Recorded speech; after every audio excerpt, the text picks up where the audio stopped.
अगर आप भी चाहते हैं बिट्टू मलंगिया इंटरटेनमेंट का ऑडियो वीडियो सबसे पहले आप तक पहुंचे, तो लाल बटन को दबाकर चैनल को सब्सक्राइब करें और बेल आइकन दबाना ना भूलें।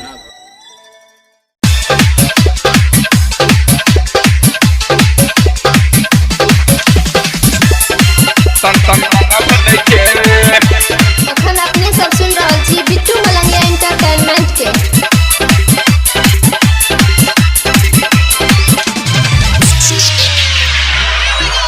नाचो डीजे पर छौरी आई मन भेलै के, सब डीजे वाला छौरा तंग भेलै के, तंग भेलै के।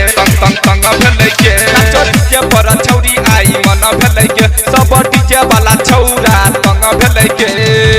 तू ही ता नचै छै एकटा मिथिला में सुपर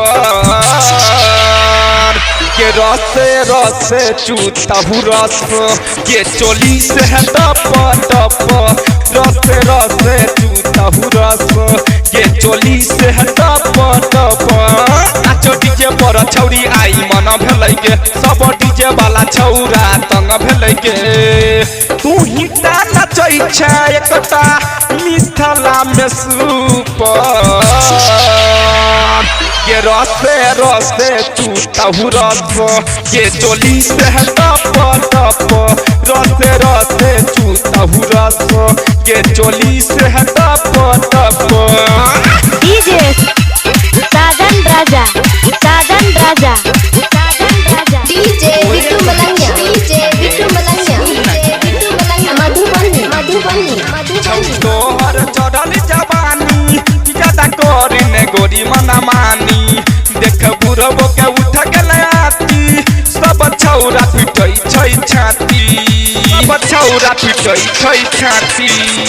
तोहर चढ़ल जवानी ज्यादा करी ने गोरी मना मानी, देख बुढ़बो के उठ गेलै आती, सब छौरा पिटै छै छाती। कनी हमरो से हाथी मिला ले लगे, सब छौरा कहै छौ सुपर लगे। कनी हमरो से हाथी मिला ले लगे, सब छौरा कहै छौ सुपर लगे। तू ही ता नचै छै एकटा मिथिला में सुपर के रसे रसे चूतहु रस के चोली से है टप टप, रसे रसे चूतहु रस के चोली से है टप टप। DJ Sajan Raja, Sajan Raja, Sajan Raja, DJ Bittu Malangiya, DJ Bittu Malangiya, DJ Bittu Malangiya, Madhubani Madhubani Madhubani. कहो गायक दिल पे दीवाना आई चल तूने कोनो बहाना, सुना सुना गई हमारा रनिया तोरा बने बहु कनिया, तोरा बने बहु कनिया। कहो गायक दिल पे दीवाना आई चल तूने कोनो बहाना, सुना सुना गई हमारा रनिया तोरा बने बहु कनिया। कनी हमरो से हाथ मिला ले लगे, सब छौरा कहै छौ सुपर लगे। कनी हमरो से हाथ मिला ले लगे, सब छौरा कहै छौ सुपर लगे।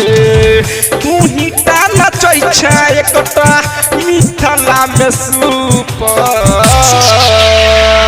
के रसे रसे चूतहु रस के चोली से है टप टप, रसे रसे चूतहु रस के चोली से है टप टप। बुझला गए। presented by Bittu Malangiya Entertainment।